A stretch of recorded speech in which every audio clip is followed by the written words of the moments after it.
one called Week 5. I think we have a different week on.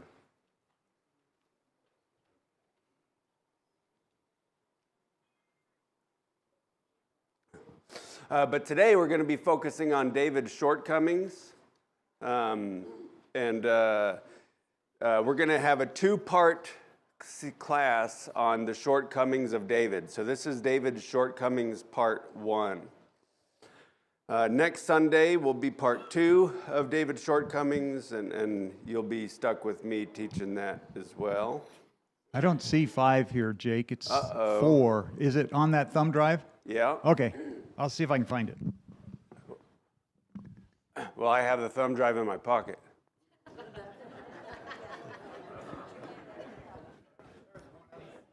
It is up there? Run it on there. Oh. I thought that was yours. Let's see We can here. get it going. This is week 4. Week 4. This is week Oh, 1. October 5th. I just looked.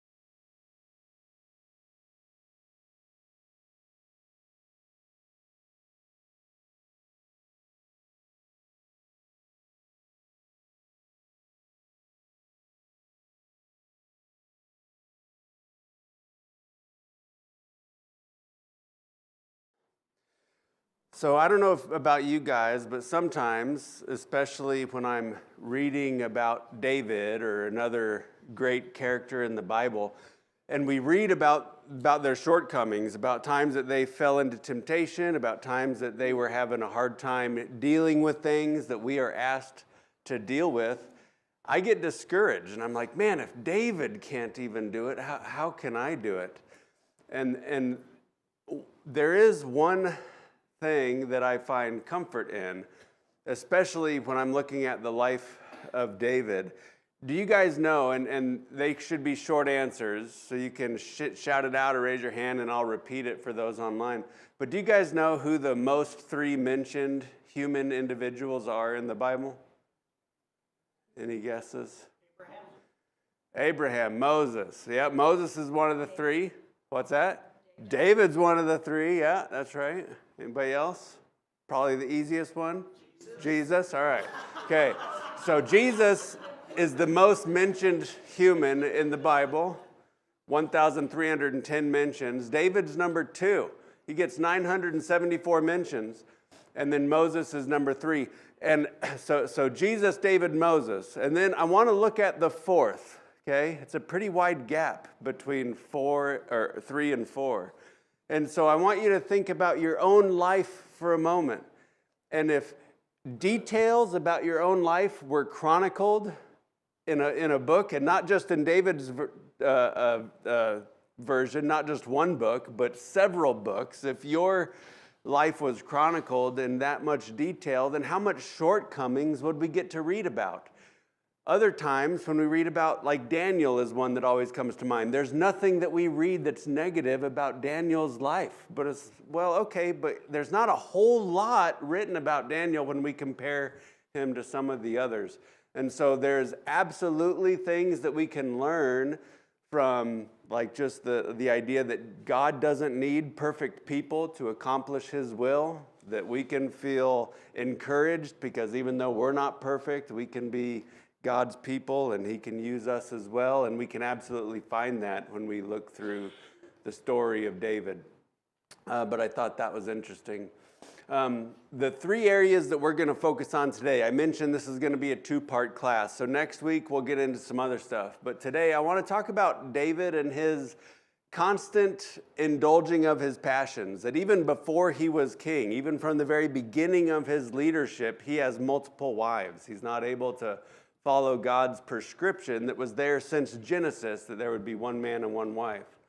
Also, and I have the Spanish question mark there at the beginning, and you'll see why here when we get into it, but David and idols, David and the idols that are around Israel, and primarily in neighboring nations, but around Israel. at this time, and then also his failures as a father inside his house. So, like I said, this is before David was king. So it's also before 2 Samuel. So back in 1 Samuel chapter 18, David arose and went along with his men and killed 200 of the Philistines. And David brought their foreskins, which were given in full number to the king, that he might become the king's son-in-law. And Saul gave him his daughter Michal for a wife. So remember, Saul, trying to arrange David's death, says, yeah, go kill 100 Philistines and bring back their foreskins as proof of their death to me, and that'll be my bridal price. You can marry my daughter. And David doubles it, goes and does it for 200, and it doesn't quite work. Saul was hoping that the Philistines would kill him, but they didn't. And so before he's king, that's his first wife, and I just wanted to get her out there that he's already married to Michal or Michael, depending on how you pronounce it. And then now David is still not king yet, but he is fleeing Saul. So this is later in 1 Samuel chapter 25, verses 40 through 42. When the servants of David came to Abigail at Carmel, they said to her, David has sent us to you to take you to him as his wife. And she rose and bowed her face to the ground and said, Behold, your handmaid is a servant to wash the feet of the servants of my Lord. And Abigail hurried and rose and mounted a donkey, and her 5 young women attended her. She followed the messengers of David and became his wife. So David now has 2 wives. He's not yet king. And remember, when Zach was going over the wives of David, he focused a little bit on this, but remember Paltiel. So Saul had given his first wife, Michal, to Paltiel, but it didn't happen until the next verse. And so whether the timing is perfect in the Bible or not, at least the writer of the Bible wanted us to know that David has wife number 2, and then his first wife is given away. So there's that. But then also, and also in the next verse, David also took Ahinoam of Jezreel, and both of them became his wives. So both Abigail and Ahinoam. And so David here is not going through a long kingship, a long time of power first. He is doing this from the start, and that's the point that I think I want to take away and look at. If you look over in Deuteronomy chapter 17 and verse 17, so this is when God is giving direction specifically to the future kings of Israel. And he's saying, like we find in this passage how the king is supposed to write his own copy of the law and he's supposed to meditate on it. Well, also in this passage here in Deuteronomy 17, again, given for the kings, it says, and he shall not acquire many wives for himself, lest his heart turn away. And so God knew that these, being a slave to your own passions, having multiple wives was going to be a problem. And that lower point was the point I was making. This is not an eventual sin after years of corruption from power that David is falling victim to. He's not having people tend to his every whim and need, and eventually thinking that he's the most powerful person in the world, so he's going to allow himself this thing. This happens from the beginning, even before he was crowned king of Judah, and also before he was king of the whole nation of Israel. And so this is even while he was still fleeing from Saul. He's having these multiple wives.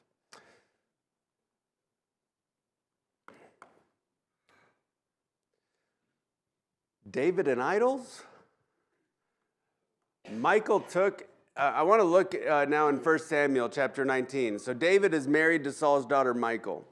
And Saul wants to kill him, and this hasn't been an isolated event. Michal knows that Saul's wanting to kill David. And so, here in 1 Samuel chapter 19 and verse 13, Michal took an image and laid it on the bed and put a pillow of goat's hair at its head and covered it with clothes. So notice that word underlined. The ESV says is image. Michal took an image. Other versions, it will also be called the same word, a household idol or a family idol or a house god or a teraphim, which is also transliterated into these other words that it's translated into. And so this idol may be a pagan idol, actual false god image. Maybe just an image, right? We're not exactly sure that it's not just a statue, but at least it's the same word that is used to translate into other things that are actual false god idols is used. So I would say that we can be relatively confident in saying that this probably was. And I think that this would have been a shortcoming of David, that he was unable, even in his own house, when he was a young man, when he was composing some of his psalms, when he was coming in thinking that he was too humble to be even the king's son-in-law, let alone kill the king and take his place, even though he himself was already anointed king. David here is having a hard time even cleansing his own house of some of these images, and I think that is also a shortcoming that David had from the very beginning.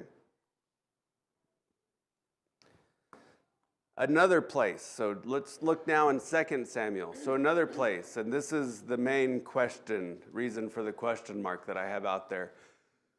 So David becomes king. He's not only king of Judah, but now he's crowned king over the entire nation of Israel. So the northern tribes recognize him as king now too. He goes and he is wielding his forces against Jebus, which is going to eventually be named Jerusalem, and it'll be the capital of Israel. The neighboring nations hear about David, and especially the Philistines. And remember that just a few years before this, we say a few, he was king over Judah for 7, so a little bit more than 7 years before this, David was actually an ally with the Philistines, militarily, an ally with the Philistines. He and his mighty men were living in the land of the Philistines, and the king of the Philistines gave David and his men one of the cities of Philistia, Ziklag. And David was spending sometimes even helping them in battle. And he was marching to battle with them specifically against Israel during the battle that Saul was killed, but the king of Philistia, his noblemen convinced him that we shouldn't trust David, so sent him home. So David wasn't involved in that battle, but he was an ally for some period of time with the Philistines. And the Philistines now realize that, oh my goodness, David is king over Israel. He's not just king over Judah anymore. Everybody's welcomed him in. Look what he's already doing to the Jebusites. And they march out to the valley of Rephaim, and array themselves for battle. And so in 2 Samuel 5, 17 through 21 is when David becomes king, and we read about it. We're going to look specifically at verses 20 and 21. David came to Baal Perazim, and David defeated them there. And he said, "The Lord has broken through my enemies before me like a breaking flood. Therefore, the name of that place is called Baal Perazim." And the Philistines left their idols there, and David and his men carried them away. Okay, and so specifically, I'm letting you know that this is the ESV, the English Standard Version. David and his men carried them away. That word is translated several different ways, and that's kind of what I want to look at, is that word that is translated carried them away in ESV. So it's also translated that David and his men lift them up, and talking about the idols. Also, the New English Translation says that they picked them up. We have I forgot to underline this one, I'm sorry, but we have the New Living Translation say that David and his men confiscated them. We have the King James Version says they burned them. Okay, and so I want to dig into that word a little bit, and I'm really going to try not to make it be boring, and I think I did a pretty good job that we're going to be digging into a word. But I want you to focus on that word because it can mean so many different things. This word, it's in the Hebrew lexicon, it's H5375, and it has 653 different occurrences in the Old Testament. And I want you to look at that list that I have up there. But I'm going to pick a few out for you. And so first, I want you to notice that it can mean both to take away and to fetch. Like you can go get something and bring it back. You can also take it away. Okay, so it can also mean to bring forth, bring something to me. It can also mean to carry something away. It can mean to receive, like to take something in. It can also mean to cast, to throw it away. It can mean to contain, like I'm binding things together, I'm containing them. It can also mean I'm mixing them up and I'm scattering things around. It can mean to give, like to give away. It can also mean to obtain, like maybe somebody's given it to me. It has a lot of different possible meanings, and I don't want us, I'm sorry. It can mean to lay, like we're laying something down. It can also mean to raise up, like I'm erecting something, okay? And so I want us to just take a moment and realize that not every single word is a simple academic translation. We can't just take a definition and translate it. Let's think about our own language for a moment. Some words are just not easy to translate, and maybe America ceases to exist pretty immediately, and 3,000 years later, somebody's coming through and they're looking at some of our writings and they see the word business and they're doing some research and they're going back and they're translating what we mean when we say the word business. And they say the definition is that it refers to the activity of buying and selling goods or services in order to make a profit, often involving commercial operations. It can describe a specific organization, such as a store or factory. Also, it can refer to the efforts of a person to receive income, okay? And I want you to think about that definition of business and then how we use the word sometimes. So I might say that I'm going to sell them my business, and then that would mean that I'm going to be relinquishing my money-making endeavors in order to receive a one-time financial benefit. I might also say I'm selling like nobody's business, and that means that I am keeping my financial endeavors and I am doing it really well, and so my recurring money-making stream is happening really well. I might also say that I am going to give them my business, and that means I'm not making money at all. I'm giving money to them, and my business, meaning I'm going to become their customer. I'm going to give them my business. Oh, did I say that twice? Oops. No. Oh, wait, did I not? Yeah, yeah, that was it. I'm going to give them the business, not my business. If I say I'm going to give somebody the business, that means I'm going to have some harsh words about an affront or a slight that I feel against somebody else. I'm going to give them the business. But also, I might say, it's just business. And I'm trying to comfort somebody that might feel that they have been offended or that somebody did something mean to them. And I'm saying, don't take it personally because it's just business at the end. But also, if I say it's my business, that means it's extra personal to me. So last time it wasn't personal, it's just business. But this time it's extra personal. It's my business, not your business, right? And so I'm saying that I'm not going to share it with others. If I'm going to say that now I'll be having no funny business, that means that I don't have the patience for any deceptive or unethical behavior or words. But if I say I found myself at the business end of a shotgun, it means that I might not be here much longer.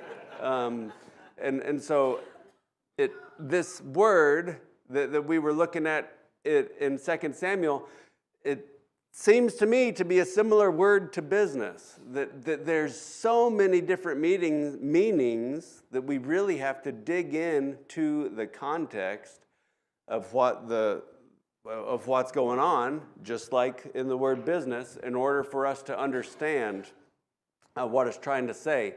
So again, King James says they burned him. ESV says they carried him away. We looked at many of the other options there as well. I really like the way the Amplified Bible says it. The Amplified Bible says the Philistines abandoned their, and it says pagan idols. So David and his men took them away to be burned, took them away to destroy them. This is an opportunity that David and his men seized upon, recognizing, remember that prayer that David had just said, we're calling this place Baal Perazim because the Lord has taken away my enemies. Do we really think that David and his men said, praise the Lord, he took away all my enemies, now give me those false gods, we're going to take them home? No, I think if they took them away and destroyed them, right? Like look at the context. Yeah, John.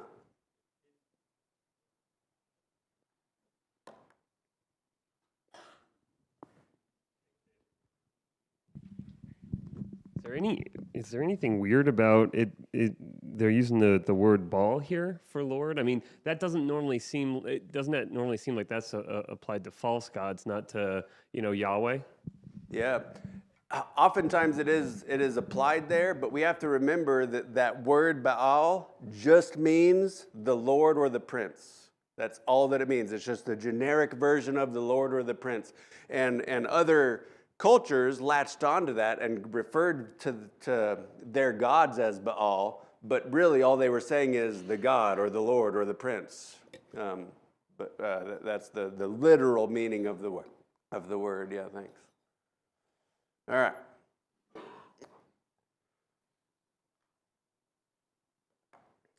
So, in thought, in closing on this one little topic, I really believe, again, David's mentioned 974 times. His life and his faults and his shortcomings are very well chronicled for us. I don't believe we need to look for another.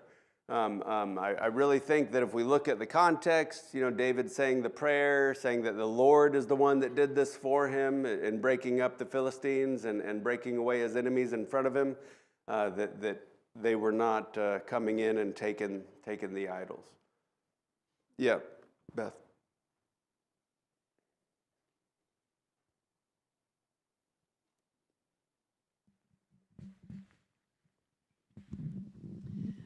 Just one more thing. If we continue in verse 22, David inquires of the Lord again about going against the Philistines. If David had brought the idols into his camp or his house or whatever, I don't think that God would have blessed him again to destroy the Philistines. Yep, and so Beth's bringing up that just right after that, in verse 22, David again is talking to the Lord, should I go against them again? And I believe this is the time that the Lord holds him back and goes forth on his behalf. And he hears the Lord's army fighting on his behalf. But yeah, would the Lord have blessed him? Probably not. Again, another contextual clue for us. All right. I also want to spend some time looking at David's failures as a father. And there are several examples that we can find with David failing as a father. And I want us to notice what I find as a curious fact noted for us through 2 Samuel, that David is a king of a united Israel.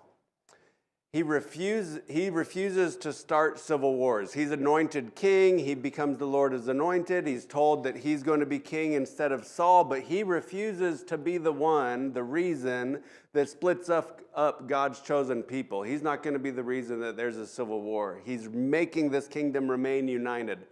He overcomes at least 2 civil wars after he is king. And so he's the first anointed king over Judah only, and Saul's son, Ishbosheth, is crowned king over the northern kingdom by his general, Abner, and there is an active civil war. And David overcomes the civil war and even after is absolutely leading a united kingdom. And in his responses, we'll be looking at David's responses in a few weeks. And he goes out of his way to make sure that he responds in a way that the northern tribes of Israel view themselves as David's nation, as David's kinmen, not as his former conquered enemies. So he is a king over a united nation, but he is a father over a much divided house. He has wives with different expectations, and those expectations, and sometimes those wives, are just ignored. He has children with jealousy, lust, hate for each other, even hate to the point of murder. And sometimes it makes David angry. Oh man, I wish they wouldn't have killed their brother. But he doesn't do anything. He doesn't punish him. All that he is upset by it. He ignores all of this strife from his kids. And so that's what we're going to look at. So I want to notice that Amnon assaults, rapes his half-sister Tamar, the daughter of David, and David doesn't punish him for it. In almost every single translation, if you're looking at a translation, in almost every single one, it'll read similarly to what I have up there. In 2 Samuel chapter 13 and verse 21, when King David heard of all these things, he was very angry. Oh, man, I'm mad that my daughter got raped, sexually assaulted. Most of our modern translations use their source text as the Masoretic text, the traditional manuscript that was passed down from the Jewish leaders. And that is how it is translated this way. We'll notice both the Septuagint and the scrolls inside the Dead Sea Scrolls that show this verse also add a line. And it says there at the end, but he would not punish his son Amnon because he loved him, since he was his firstborn. Almost all of your translations will have a footnote of some kind in that verse 21 that'll mention this. But I want to notice that either A, it's absolutely true, and as it's written in the Septuagint and Dead Sea Scrolls, that David didn't punish Amnon, or B, it's not written in there. The Masoretic text is how it is really written, but then we have no example of David ever punishing him. So either way, it's true. I would say, and remember, David fails to punish his son Amnon, and 2 years. So his son Absalom waits 2 years after this, and that's eventually when he gets up the courage or maybe works out the correct scheme to kill his brother. But also, David didn't really punish Absalom for killing his brother. So he kills Amnon 2 years later. And maybe there's extenuating circumstances, and so maybe we can find reason to forgive or excuse Amnon killing his brother because of how he assaulted Absalom's sister. But also, remember this, that Absalom comes back. So he's in Geshur, his maternal grandfather's kingdom north of Israel, for 3 years. Eventually, David calls him back. David still won't see him for 2 additional years. Right at the end of that 2 years, when even the king won't see his son, the king's son, the prince, calls Joab, the leader of David's army, and he says, hey, come here. And Joab doesn't listen. And then he calls him again. He says, hey, come here. And Joab won't listen. Joab won't come here. And Joab maybe just doesn't want to get in the middle of it. But this kid, this prince, thinks, you know what? The leader of my dad's army won't listen to me. I'm going to burn his field. Like, how entitled do you got to be? That you're going to do this to your next door neighbor, who also happens to be the leader of the army of the nation that you're prince of, and also David doesn't punish him for that. Actually, he kind of rewards him for it because it works. That ends up being what reunites, or not reunites, but allows David to be willing to see his son. is after Joab responds to this affront and then eventually goes and talks to David. Also, oh wait, hang on, sorry, I'm off. So also his fourth son. So Amnon is the first son. The second son is only mentioned at birth, never again mentioned. So that leads me to believe that Absalom was next in line for the crown as the third son. And then now Adonijah is the fourth son. So right after Absalom. In 1 Kings 1, 5, and 6, we're going to read that. But also, I would say that David did not restrain Adonijah's ambition for the crown. And so in 1 Kings 1, 5, and 6, now Adonijah, the son of Haggith, exalted himself, saying, I will be king.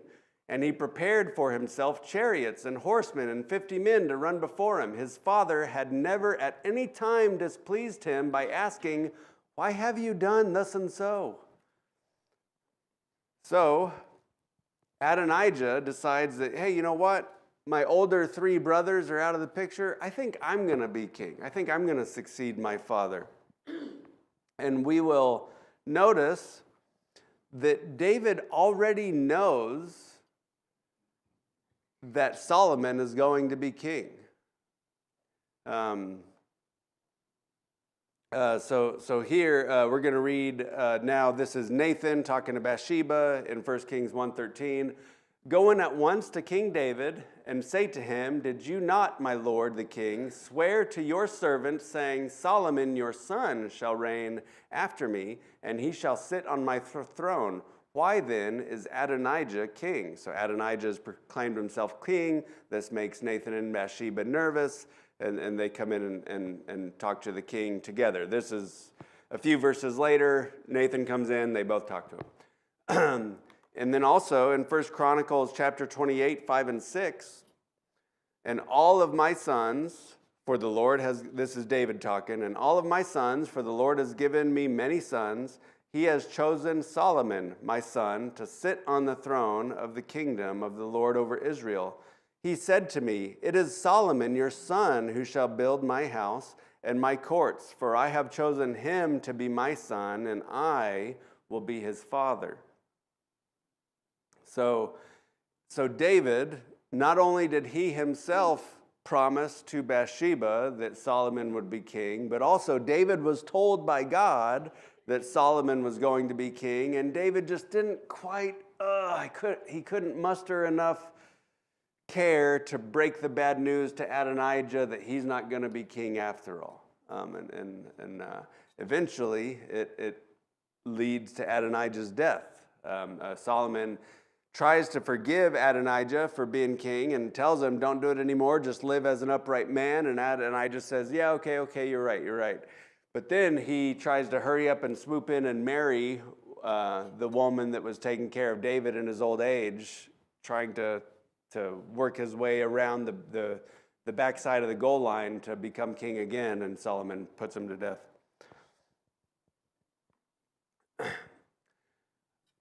Again, I think that there are several possible reasons. Maybe David just really didn't like breaking bad news to the people that he loved. Maybe he didn't want to have to tell Adonijah that, hey, you're not going to be king, I know you want to be. But sometimes God calls us to do things that are uncomfortable for him. And I think it was a failure of David's to not be able to restrain Absalom's ambition for the throne after Absalom and him were on speaking terms again, and Absalom eventually tried to take it by force while David was still king. He didn't restrain Adonijah's ambition for the throne, even though he already knew Solomon was going to be the one that took over after he was gone. And maybe it was just because David didn't want to have those hard conversations, but sometimes hard conversations are the ones that we have to have. I want to spend the last few minutes talking about things a little bit more modern to us. I want you to notice God's established leaders. So God's criteria for the leaders of his church. And I want us to pick out some of the things that I have highlighted there for you, as opposed to David in many cases. Therefore, an overseer must be above reproach, the husband of one wife, sober-minded, self-controlled, respectable, hospitable, able to teach, not a drunkard, not violent, but gentle, not quarrelsome, not a lover of money. He must manage his own household well, with all dignity, keeping his children submissive. For if someone does not know how to manage his own household, how will he care for God's church? I want to look at David, king over God's people, Israel, thousands of years ago, and I want to look at our elders today. How wonderful is it that we can look at our leaders, the leaders over God's people, and we can say that they do not put themselves above the law, not above our physical laws, also not above God's laws. They do not decide that it doesn't apply to them. Instead, they themselves find themselves above reproach. This is something probably difficult for somebody to say about themselves, but also that they're not going to be giving in to indulging their passions. They're going to be the husband of one wife. They'll be sober-minded, self-controlled. When they are tempted to do something, they're not going to fall under that temptation. Instead, they're going to control themselves. They'll be respectable, hospitable, able to teach, not a drunkard. Maybe David was these things as well, but also they're not going to be violent. Remember David and his mighty men, the class that I opened up this series on, that David and his men were violent men. And sometimes they needed to be, but also look at our leaders today. They do not have to be violent, but gentle. And also, I didn't highlight anything in here because I wanted to highlight the whole thing, and it made the lines too bold. But he must manage his own household well. So think of David and his sons and his children and all of the times that he failed them as a father. He was king over a united nation, and he put that importance of a king, it seems to be, over what he viewed was importance as a father. He must manage his own household well with all dignity, keeping his children submissive. For if someone does not know how to manage his own household, how will he care for God's church?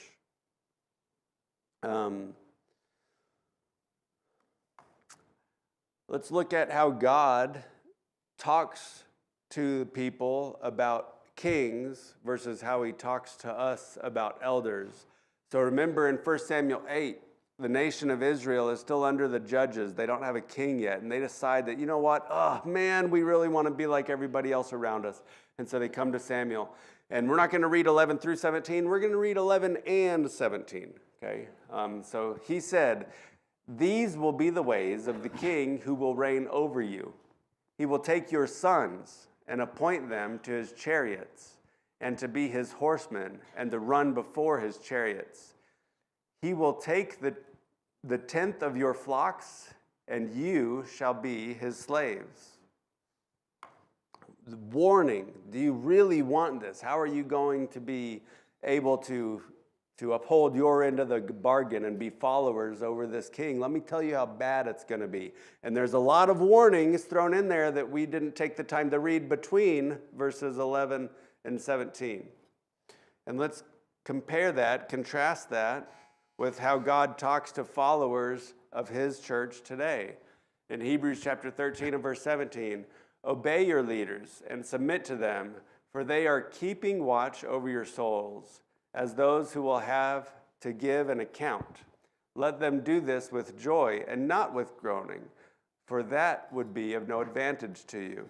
So notice all of the advantages that Samuel warns the people of Israel that are going to be taken away from them. And now today God can say, follow your elders. Let them keep watch over your soul, and let it be a joy to them. Why? Because it's no advantage for you to do the opposite. It takes advantage away from you.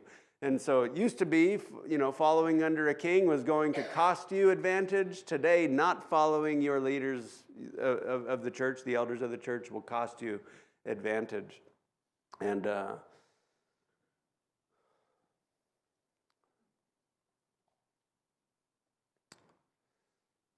must have had that in there twice. So next week, we're at least going to look at David and his handling with the situation of Bathsheba and Uriah, and we'll also look at the census that David commands right at the end of his life. I might convince myself we have time to do one other thing, but I'm not going to put it up there because I don't think we'll have time. But we have a few minutes if there's any more comments or questions. We have a mic that we can run around.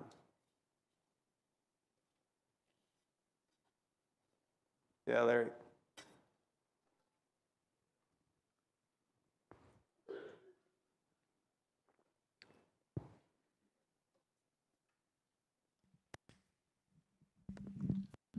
You talked about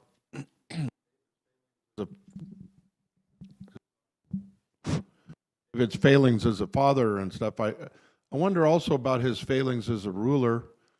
The Bible never directly says this, but when Absalom is planning his rebellion or laying the seeds of rebellion, it says that he greets people at the gates and says, "Wow, I just wish if I were king, I would bring you justice," which to me implies that these people were coming to David seeking justice, and he was refusing to talk to them, refusing to disputes in the kingdom. And also it fits with the other things you said about him not being forthright about who the successor was going to be, and being open about that. So I think to me the Bible implies that at least later in his reign he was failing as a leader and not being the one who was willing. Yeah, so great comment. I actually cut 13 slides out of today's class because I convinced myself we didn't have time to go over it all, but it talks about that. So if we look through 2 Samuel, David's time as king is action-packed until chapter 13. And then after that, David at least seems to take a less active approach to being both a leader in his house and also a leader as a king of Israel. And it seems to coincide with Nathan's rebuke of him and his sin with Bathsheba and Uriah. And so I think that that's absolutely true that it happened, but it never says that it happened. It just seems to be that it's just like boom, boom, boom. It's all this action, and then there's years that go by with not much talked about. And I think that that's exactly right, what you said, that he seems to have taken not an active role. Absalom's able to do his scheme because of the gap that David left there in his leadership. I think that's right. Anything else?